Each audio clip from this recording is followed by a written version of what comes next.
Hello, welcome to my channel. My name's Jordan, for those of you who have not been here before, and I am a personal trainer and online fitness and nutrition coach.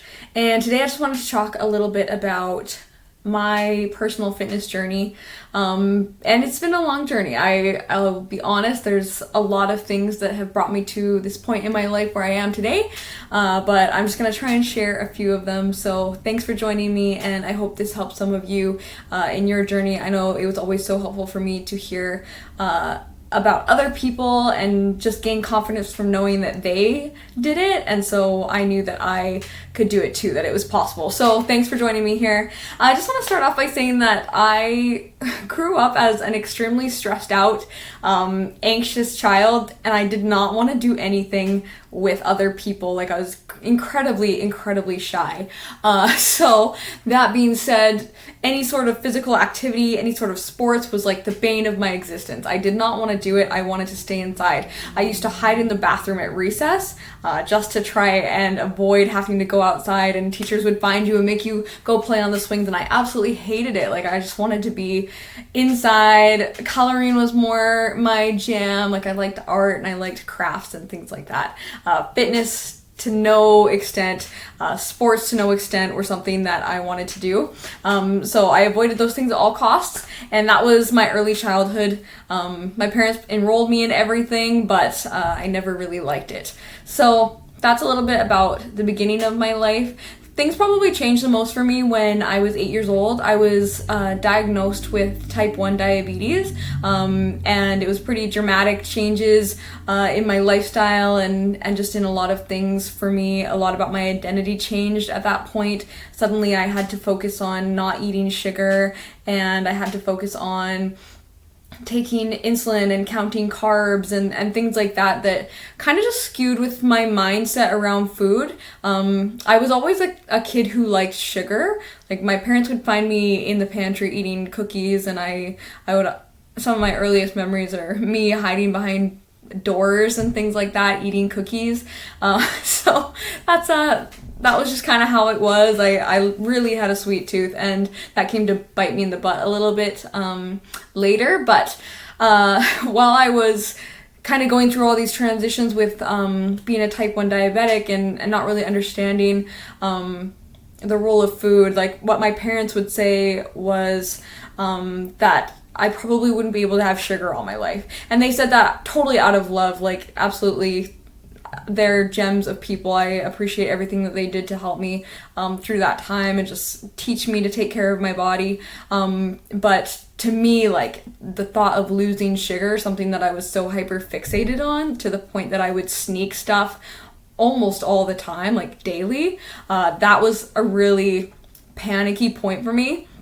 So I kind of developed a relationship with sugar that was definitely not positive. It was a scarcity mindset around those foods, and I just made sure all the time that if there was cake, I was getting as much of it in as possible. If there was candy, I was making sure I was getting my fill, because one day I was going to lose that food that I loved, and I just could not handle that. So I was going to get it in while I could, all up until the point that my parents said that I couldn't have it anymore. And they'd usually put an age attached to it. Like, they'd be like, oh, when you're 15, we can't have sugar anymore, or when you're 18, you'll stop having sugar, that sort of thing. So it all just kind of like twisted up in my head and made me highly reliant on sugar.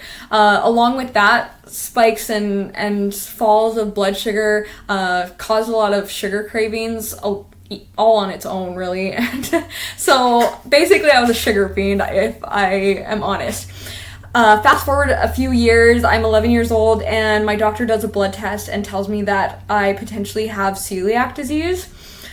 So I didn't want to get the test done to actually confirm or deny that. So instead, my mom took me to a naturopath, and just through some like tests and things that he did, we determined that there was this whole list of foods that I should probably never eat. And it was an extensive list, like down to the nitty gritty, things like sugar, obviously, bread, soy, milk, any dairy products, things like shellfish, tomatoes, like all those like inflammatory foods were basically just like ex-nayed. Like I wasn't allowed to have them anymore. And that cued like a pretty miserable time in my childhood, where, you know, you go to school and like teacher hands out candy for the kids who get the right answer, but I would have to give my candy away because I wasn't allowed to have it. Or teachers, like people would get me other treats, but they were usually like clusters of nuts or something healthy. And at that time, there was really not a lot of options for anyone who was gluten-free. Sugar-free was pretty limited too. I feel like the health food industry has really blown up since I was diagnosed, because now you go to a restaurant, there's like gluten-free options almost anywhere you go, but back then there really wasn't, and I felt incredibly limited.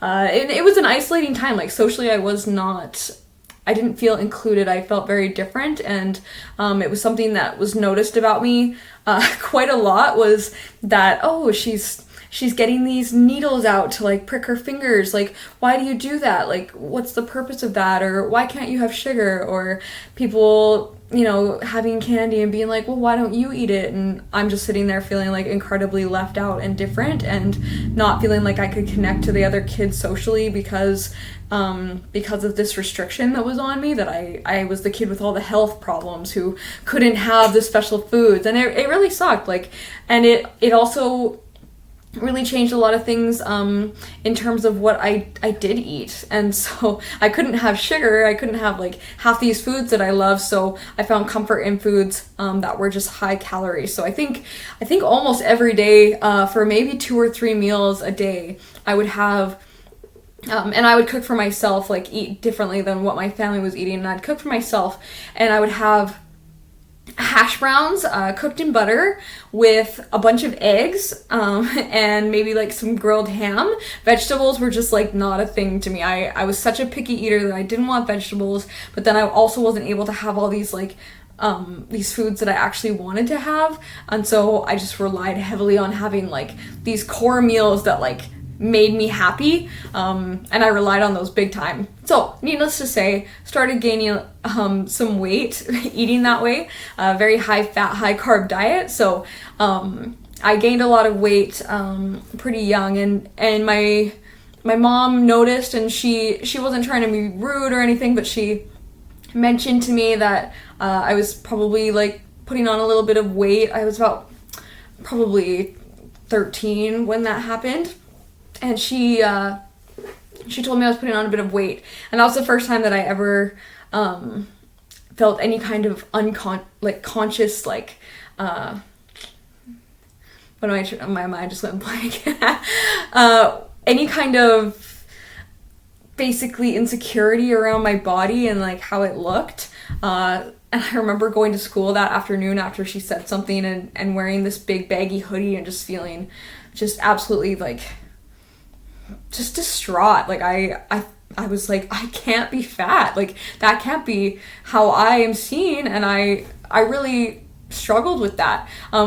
Being physically attractive to me was something that felt very glorified for me from a lot of people. Like people would tell me often that, and I don't say this to be cocky at all, but they would just tell me that I was pretty, and they would comment on my body a lot, and comment on like my face and things like that, just to be nice. But it really did create a feeling for me of being known as somebody who was pretty, and needed to be pretty to be noticed. So that's something that kind of sparked a lot of issues for me, because as soon as I felt like I wasn't beautiful anymore, I just started spiraling a little bit.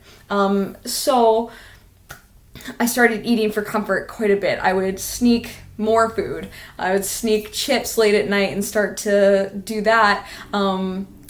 But at the same time, I was also trying to lose weight desperately. So I started trying out for like high school volleyball teams and things like that. Got cut pretty much every year because I just was not like an athletically gifted person. And I also didn't like it. Like I didn't like to exercise. I didn't want people to watch me.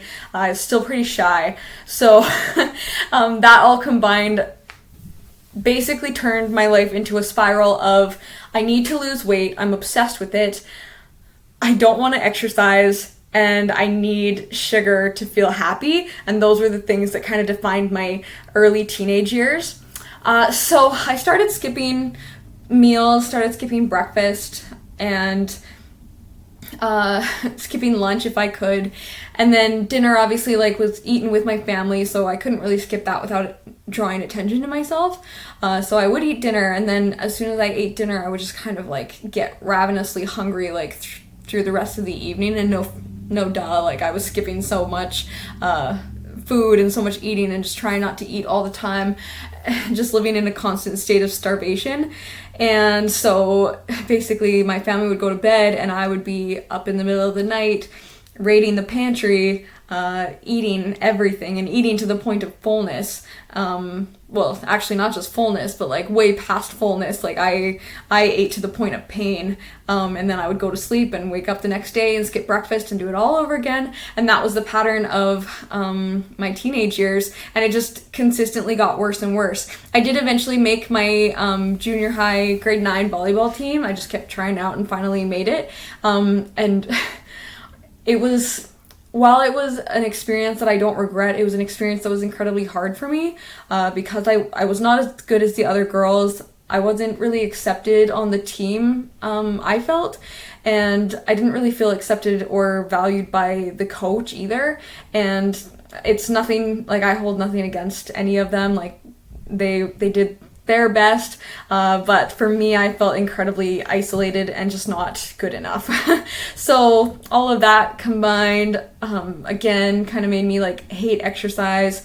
But I did find that after playing a season with them, I was able to recognize that it wasn't that hard to get exercise in. Like I could fit it into my day in a way that actually worked, because if I was doing like 2-hour-long practices every day, then certainly I could work out for an hour and still get all my homework done, things like that. So I started running on my parents' treadmill. They had like a little gym set up in our upstairs garage, and no one really used it except me. But I would go up there and I would run and I would do little workout videos, and I just started like Googling exercises and trying to figure things out. This was about when I was 14. And I just started getting obsessed with working out in order to lose weight. So it was all based around losing weight, all trying to get skinny. So I would exercise, like my family would be watching a movie in the basement, and I'd be upstairs, like not bonding with anybody, just like by myself, like working hard on my fitness routine and just trying to lose a pound or two. And I would track my food at 1,200 calories, and I would starve myself all day, and I would wrap myself in saran wrap at night and try and sweat out the fat, and just like all those things that came about through Googling and like the information of the fitness world. It all like really overwhelmed me, but I was just like so desperate to try and do something to get myself where I needed to be. And looking back now, it's funny that I even thought that I had any sort of weight issue, because as I grew older, I really grew out of that, you know, that pre-teen I guess like little extra bit of fluff that I had on my body. And it's funny now because I was beautiful in all stages, but at the time, like it felt like my life would end if I didn't lose weight. So that was my experience. With high school, it continued. I recognized when I was about 16 that I felt like I had a food addiction, like the way that I was just so hyper obsessed with food, and the amount of binges I would have, or the ways that I would sneak food. Like I would have a bath, but I would sneak all this food into the bathroom and eat it in the bathtub so that nobody could find me. Just things like that. It was a hard time. But yeah, I got through high school, I graduated, and then I moved out.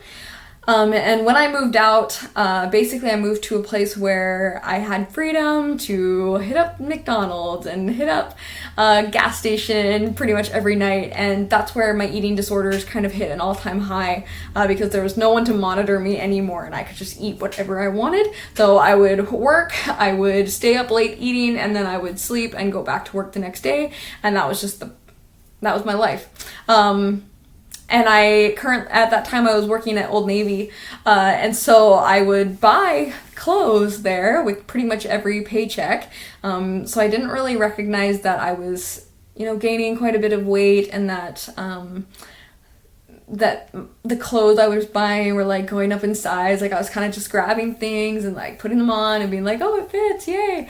And I was just living such an unhealthy lifestyle. On top of that, in terms of my diabetes, I felt like moving away from home was a time for me to redefine myself. Somebody I'd been known as all through my high school years was the diabetic kid, like the person that has to prick her blood sugar. And if anyone was going to talk to me, it was often about that subject.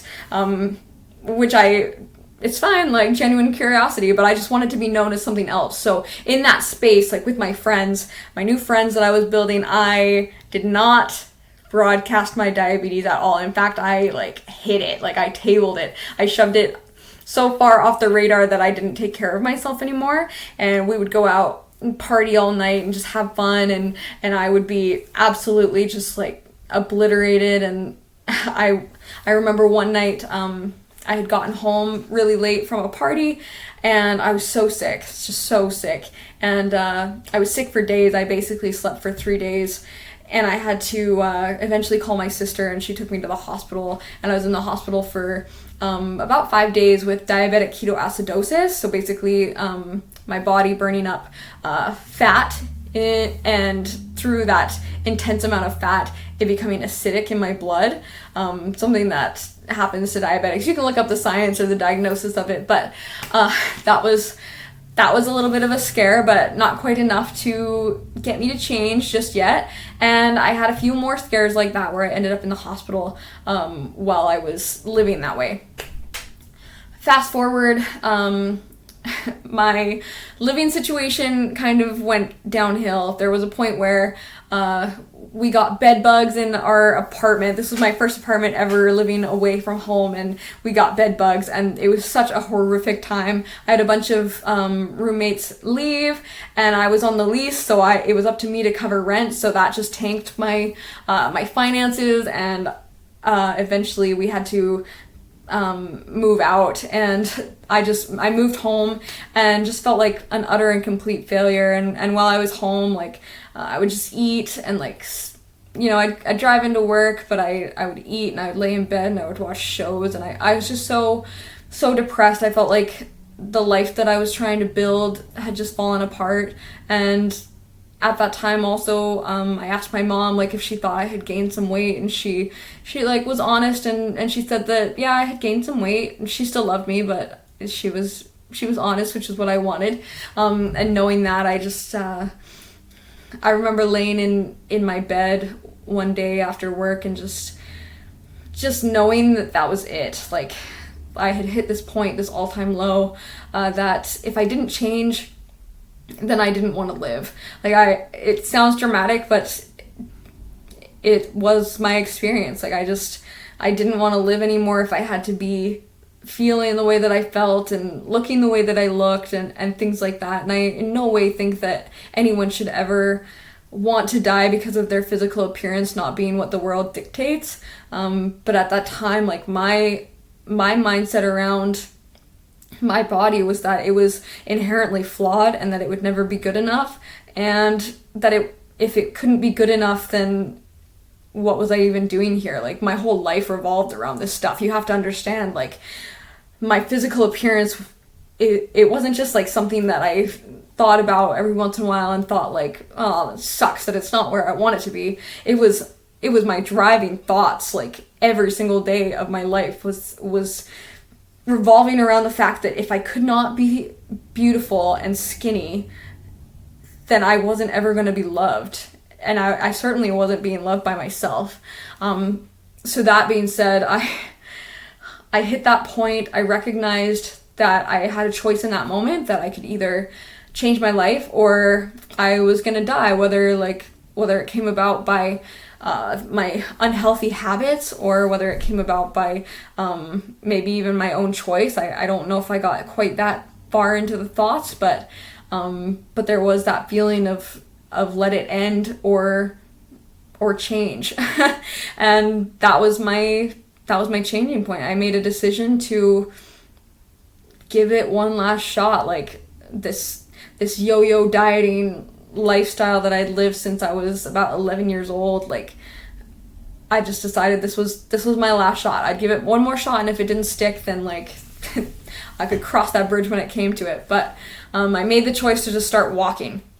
So I'd walk around this lake, and it wasn't walking necessarily that changed everything for me. It was the fact that I would sit down and journal after, and just journal about purpose and who I believed I am and who I believed I was, and that was a time that I really connected spiritually with myself and with God. Like I got to build a relationship with Him, and I began to understand myself as His daughter, and why that inherently made me worthy.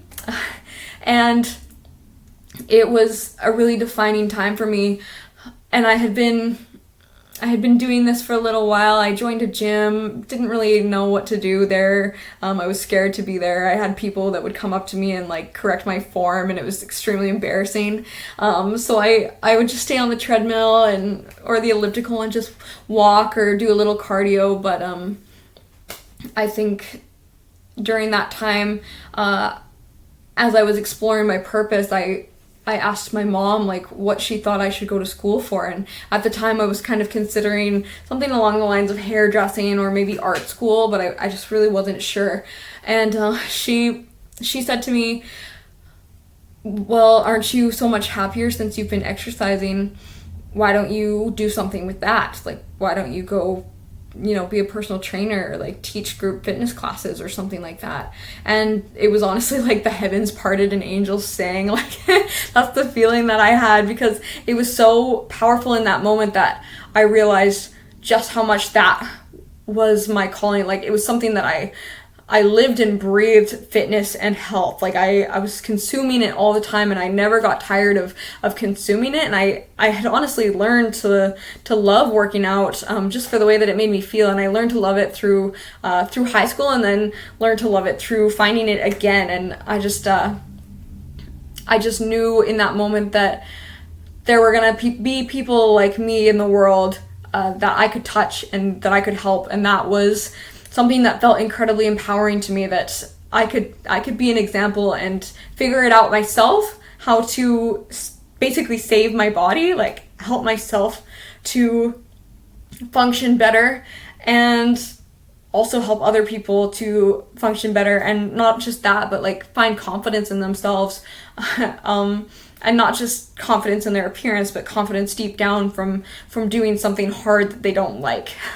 So that was that. I enrolled in a college program, exercise science, at my local college immediately after that, and I started college at probably my heaviest weight that I ever hit, and that was extremely daunting and not exactly something that came easily.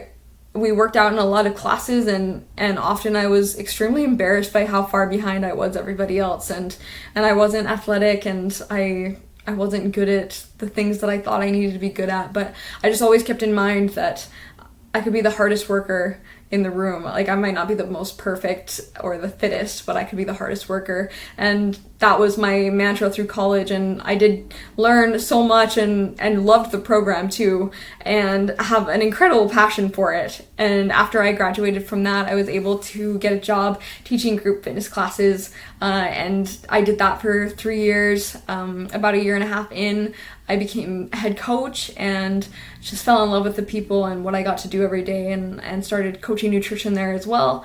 And that is something that I have absolutely loved, and was a time where I feel like a lot of my passion for fitness solidified for me personally, through doing different classes and also just working out myself. And that's essentially my journey.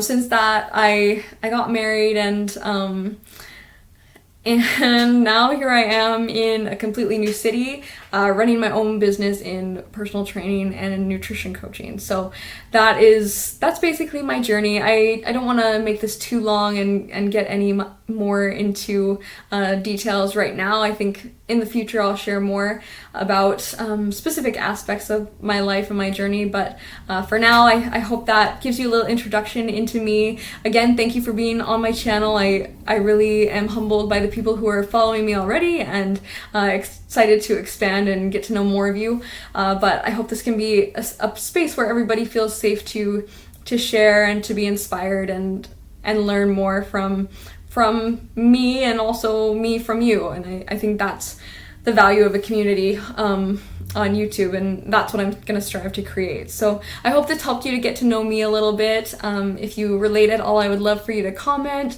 Please like and subscribe if you liked this video and you're interested in more content. I'm just getting started. I'm new at this, but I'm really excited for the relationships that I'll build through this platform. So thanks again for watching, everybody, and go ahead and subscribe for more.